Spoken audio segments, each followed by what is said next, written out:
जय हिंद। तो समझते हैं बीएड अभ्यर्थियों के एक महत्वपूर्ण केस सुनवाई को लेकर हम एनआईएस से डीएलएड के परिप्रेक्ष्य में उसे किस महत्वपूर्ण दृष्टि से देख सकते हैं। ऐसे में एनआईएस से डीएलएड की बात की जाए तो एनआईएस का नाता क्या रहा है उस केस से, उसके विषय में समझेंगे। इसके साथ साथ इस केस का प्रभाव एनआईएस पर किस तरह से पड़ने वाला है उस पर भी डिस्कशन करेंगे। तो सब मिलाकर काफ़ी महत्वपूर्ण वीडियो ये होने वाली है, इसलिए मैं पूरी आशा करता हूँ कि आप वीडियो के अंत तक बने रहेंगे। इसके साथ साथ कमेंट बॉक्स में आपको आज अपनी तर्क भी देनी है। तो चलिए ऑफिशियली सबसे पहले हम केस स्टेटस पे चलते हैं, वहाँ से मैं आप लोग को केस से रूबरू कराता हूँ, उसके संबंध में सभी महत्वपूर्ण जानकारियाँ जो है कि अपडेट करता हूँ। उसके बाद हम लोग आगे की ओर चलेंगे और समझेंगे कि यह किस तरह एनआईएस से डीएलएड से गहरा संबंध रखता है। जी हाँ, स्क्रीन पर आप बिल्कुल स्पष्ट रूप से देख रहे होंगे, यहाँ पे एक आपको जो है कि केस स्टेटस दिख रहा होगा। तो इसके अंदर मेंशन किया गया है diary number 3986/2024 Jaiveer Singh versus union of India. तो ऐसे में जयवीर सिंह नाम से बिल्कुल आप परिचित होंगे। एनआईएस से डीएलएड में यदि बात की जाए केस की शुभारंभ की, तो प्रारंभ से यह नाम चर्चा का विषय रहा है। ऐसे में इस यदि महत्वपूर्ण केस की बात की जाए और इसके साथ साथ एनआईएस से डीएलएड इससे किस तरह संबंधित है उस पर भी मैं अभी सारी चीज़ें आप लोग के साथ क्लियर करता हूँ। तो सबसे पहले यहाँ पे आप देख सकते हैं कि एसएलपी के अंतर्गत जो है कि 4/4/2024 को यह एसएलपी जो है वेरीफाइड हो गई थी, एक्सेप्ट कर लिया गया है।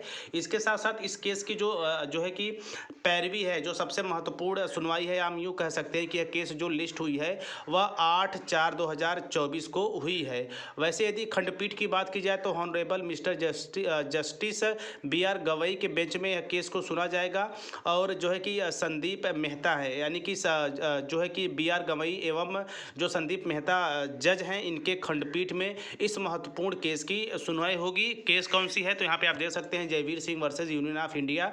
और भी काफ़ी इंटरेस्टेड चीज़ें हैं इस केस के बारे में, वो भी मैं आप लोगों के साथ इस वीडियो के माध्यम से डिस्कशन करूंगा। तो बिल्कुल 8/4/2024 के लिए तो 8 जो है कि 8 अप्रैल 2024 वैसे भी बीएड अभ्यर्थियों के लिए काफ़ी ऐतिहासिक होने वाला है, क्योंकि जो है कि 8 तारीख को ही भारत के सभी राज्यों के जो प्रमुख मामले हैं बीएड को लेकर, आपको भी पता होगा कि प्राइमरी में वैलिडिटी को लेकर, तो उसके संबंध में सुप्रीम कोर्ट को 8 अप्रैल को महत्वपूर्ण सुनवाई है कि बीएड प्राइमरी में रहेगा या फिर नहीं रहेगा। तो ऐसे में खास चलिए अपने मेन मुद्दे पर आते हैं।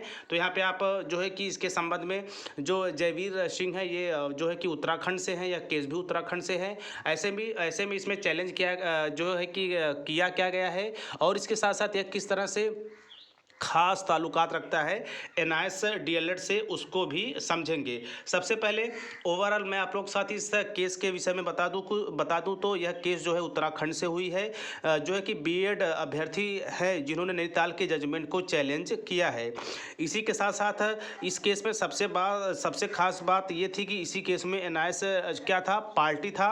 और इस केस की सुनवाई 8 अप्रैल को, जैसा कि केस स्टेटस में शो हो रहा है, लगी है। और यहाँ पे सबसे प्रमुख बात यह है कि यदि बीएड अभ्यर्थियों की सुनवाई होती है तो जाहिर सी बात है जो पक्ष पार्टी बना हुआ है उसकी भी सुनवाई होनी ही चाहिए। तो ये एक गहरा ताल्लुकात है। इसके साथ साथ और क्या क्या इसमें प्रमुख मोड़ हैं उसको भी समझते हैं। तो देखिए सबसे पहले यदि बात की जाए कि यहाँ पे जो है कि उत्तराखंड में बीएड को शामिल करने हेतु बीएड के सीनियर एडवोकेट ने अपनी पसंदीदा बैच में केस लगवाया है। यह केस उत्तराखंड एनआईएस डीएलएड का था, जिसका यानी कि जिसमें इनके द्वारा बीएड को राजस्थान के तर्ज पर हाई कोर्ट से बाहर कर दिया था। अब बीएड इसको लेकर सुप्रीम कोर्ट में जो है कि एसएलपी लेकर चला गया है। और एसएलपी की यदि बात की जाए तो लगभग 8 यानी कि जो 8 अप्रैल है उस दिन काफ़ी खास, या हम यूँ कह सकते हैं कि सबसे बड़ी सुनवाई होने वाली है बीएड की। चूँकि जो Jaiveer versus state of India के नाम से जो केस जो गई है एसएलपी के तहत, इसे एक्सेप्ट भी कर लिया गया है। तो इसका गहरा ताल्लुकात एनआईएस डीएलएड से इसलिए भी है क्योंकि एनआईएस डीएलएड इसमें पार्टी के साथ साथ यह केस भी जो है कि हमने जो है किया था। हालांकि यदि वर्तमान समय में देखा जाए तो बीएड पूरी तरह से प्राइमरी से इनवैलिड है। एवं 11/8/2023 के जजमेंट के हिसाब से एनआईएस डीएलएड को भी सुप्रीम कोर्ट के द्वारा ही बाहर कर दिया गया है, जो है कि लेकिन इस केस के जो है एसएलपी के तहत एक्सेप्ट होने के साथ साथ एनआईएस पार्टी था, इस वजह से इस केस में कई सारी चीज़ें इंटरेस्टिंग के रूप में आपको जानने को मिलेंगी। तो एक प्रमुख बात ये रही। बाकी जो है कि गवई जो सर है उनकी खंडपीठ सीट में यह महत्वपूर्ण फैसला सुना जाएगा, जिसकी जो कि पैरवी मनदीप काल्ला सर करेंगे। इसके साथ साथ यहाँ पे कुछ और महत्वपूर्ण बातों पर चर्चा की गई है कि जैसे सपोज दैट यदि यह केस डिसमिस होती है तो इस केस में या इस मामले में एनआईए डीएलएड को भी फ़ायदा है, और इसमें सुनवाई होती है तो भी इसमें एनआईए डीएलएड का फ़ायदा है, क्योंकि जाहिर सी बात है यदि एक पार्टी को वेल्टी मिलती है, एक पार्टी की सुनवाई होती है, तो दूसरी पार्टी की भी जो है सुनवाई होनी चाहिए, दूसरी पार्टी को भी वेल्टी मिलनी चाहिए।